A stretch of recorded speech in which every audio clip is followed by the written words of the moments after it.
Question for anyone who's not living in the United States. What's it like to watch the fall of an empire from the outside? Oh, but we're not really on the outside. See, the empire in question isn't really America. It's a global consumer capitalist corporate oligarchy. And the thing that's collapsing isn't really the empire, at least not yet. The thing that we see crumbling is the veneer. The story that the empire would have you believe, the lie that it told to justify its own existence. A story about good guys versus bad guys, where morally upstanding Western democracies fight to spread freedom and justice around the world. A story about the merit system of consumer capitalism, where as long as you work hard and do what you're supposed to, you too can have a white picket fence, a station wagon, and affordable mortgage to inherit to your children. Now, personally, I'm of the opinion that this is really less of a collapse and more of a controlled demolition. We've been talking about this collapse for years and years now, about cost of living going up and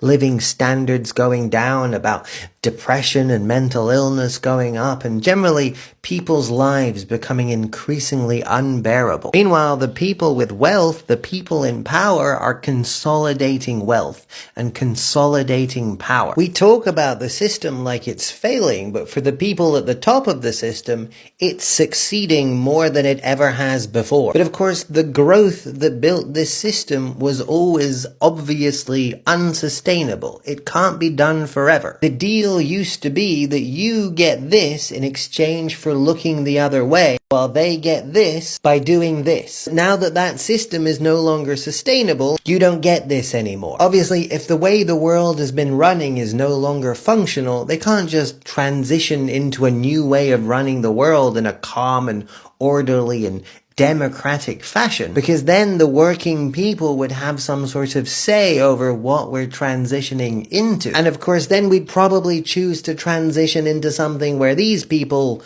lost most of their power. In order to transition away from the system that gave them power without losing their power, they have to create chaos, target consumption with totally irrational taxation on consumers and mostly small business owners, creating an uncompetitive economic environment where only giant corporate monoliths can afford to be. Have allies suddenly turn on each other to shatter people's sense of security and to justify dramatic increases in spending towards the military-industrial complex from multiple sources at once. Isolate people, not just by country, but within countries as well. Turn them against each other based on ethnicity or gender identity, sexuality, religion, ideology. Make them believe that their neighbors are their enemies, and through that fear transform them into ideologues so that they truly become their neighbors' enemies and are unquestioningly ready to believe that the people who benefit